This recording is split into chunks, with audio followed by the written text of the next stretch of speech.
Hey, ici François Quirion, le gars qui vous demande aujourd'hui, êtes-vous vivant? Je voulais juste faire sûr. L'autre jour, j'ai fait un show dans une morgue. Ça riait pas fort. C'est bien rendu à la seule place où un humoriste peut faire un show devant un rassemblement de personnes. Parlant de la morgue, v'là pas longtemps, mon grand-père est décédé. J'aimerais ça qu'on lui rende un petit hommage. Un petit oh en signe de respect serait apprécié. Mon grand-père était vraiment un homme aimant. C'était un être extrêmement généreux, pis ben non, c'est une joke. Mon grand-père, c'était vraiment un vieux tabarnak, là. Y a personne qui était triste quand mon grand-père est mort. Bon, là, je le sens, là. Vous trouvez ça triste de savoir qu'il y avait personne de triste. Attends une minute, tu vas comprendre. Help me! Jiggle my shoulders! Ow! Ow! What do I have to do? Jiggle my... Ow! Jiggle!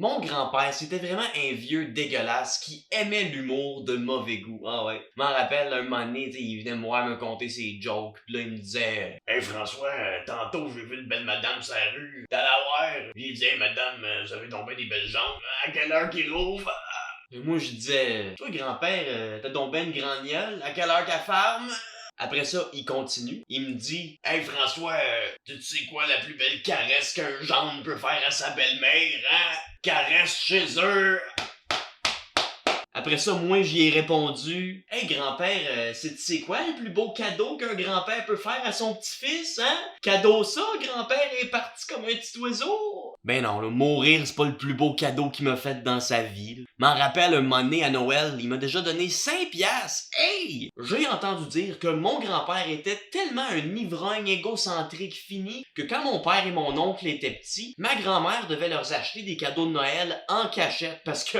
quand mon grand-père il l'apprenait, il battait ma grand-mère. Elle était capable d'en prendre, la vieille. C'est pas pour rien qu'elle tassait tout le monde dans le mosh-pit. Ça non plus, elle avait pas trop trippé, là, le show de death metal. Là. Même pas à cause de la musique, là. Non, elle entendait rien anyway. Elle a pas trippé, là, quand elle a échappé son dentier dans le mosh-pit, là. Elle n'avait dedans, la vieille tabarnak! Non, mais fallait dompter, la bonne femme, là. C'est quoi cette histoire-là d'acheter des cadeaux aux petits à Noël? Toujours ben des hosties de limite? Tant qu'à y être des crayons pour aller à l'école? On n'est pas millionnaire? Ma grand-mère, elle cherchait toujours la marde, là. C'est genre de bonne femme qui se mêle jamais de ses affaires. Toujours en train de demander à tout le monde as-tu faim? C'est pas de tes calices d'affaires? C'est quoi cette attitude-là de prendre soin du monde en leur offrant de la bouffe? Regarde, je veux pas défendre mon grand-père, là, mais je pense que des fois, elle méritait un peu. As-tu faim? Hey, ta gueule, grand-mère, c'est quoi, là? Tu veux-tu un deuxième black eye? Mon grand-père était tellement un vieux dégueulasse, malpropre, égocentrique, alcoolique, que quand il est mort, je te niaise pas, les seuls êtres vivants qui se sont ennuyés de lui sont les punaises dans son taudis qui ont commencé à mourir de faim. J'ai entendu dire qu'avant ma naissance, ma grand-mère a déjà pogné mon grand-père au lit avec un autre homme. Je veux pas insinuer que ma grand-mère était homophobe, là. Mais, mettons qu'à l'époque, c'était pas full in, full up, full vape, full skate d'être gay, disons. Full freak out dans le champ centre. Pis mettons que cet épisode-là de sa vie lui a pas fait avoir une bonne opinion sur les homosexuels. Ou comme elle les appelait, les comme ton Christ de grand-père. Après cette aventure-là, mon grand-père a abandonné ma grand-mère avec mon père et mon oncle quand ils étaient encore enfants pour aller vivre 10 ans à Calgary, sûrement aller jouer pour les Flames. Ben non, je dis juste ça parce que je connais absolument rien de Calgary à part les Flames. Finalement, il est revenu dans le portrait des années plus tard, après ma naissance. Il est allé vivre en appartement toute seule à Ottawa pour être plus près de mon père à Gatineau. Il était toujours le même bon vivant. Mon père le pognait souvent l'été dans des parkings de plage, en train de faire des pipes à des messieurs pour 10 piastres. Ben quoi, à 10 piastres? Hey, son magasinage de Noël était fait. Il avait 5 piastres pour moi, 5 piastres pour ma sœur. Mon grand-père se lavait pas. Il y avait tellement de sperme séché d'en face, là, ça lui faisait comme une genre de barbe blanche. Chaque année, il insistait avec cet argument-là pour que mes parents le laissent faire le Père Noël.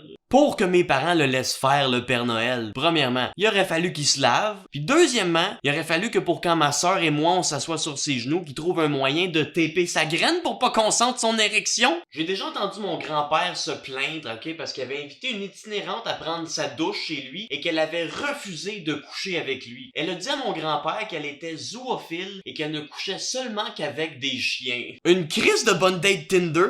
Encore à ce jour, connaissant l'attirance sexuelle pour les bêtes de cette femme, je ne comprends pas comment elle a fait pour se retenir de ne pas violer mon grand-père.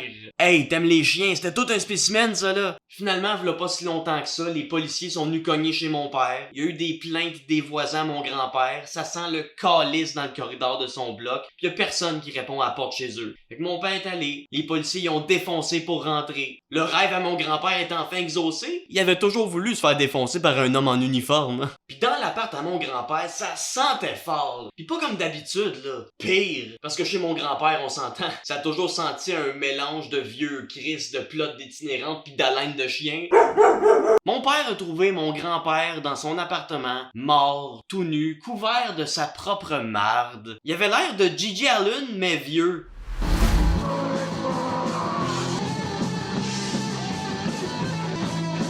Les locataires de son bloc ont confirmé que ça faisait au moins 1 mois que personne ne l'avait vu. Mon grand-père était tellement quelqu'un d'important qu'il est mort, pis ça a pris fucking 1 mois avant qu'on s'en rende compte. On s'en calisse-tu de ce grand-père-là? Il est mort? Ok. C'est quoi qu'on mange pour souper? Tantôt, je vous ai dit que mon grand-père est mort tout nu, mais c'est pas vrai. Quand mon grand-père est mort, il portait sa montre et ses bas. Et je vous jure, la fille qui travaillait à la morgue d'Ottawa a appelé mon père pour savoir s'il voulait avoir sa montre et ses bas. Ses bas! Naturellement, mon père les voulait pas, mais moi, je les ai gardés. Ça me rappelle mon été 2006.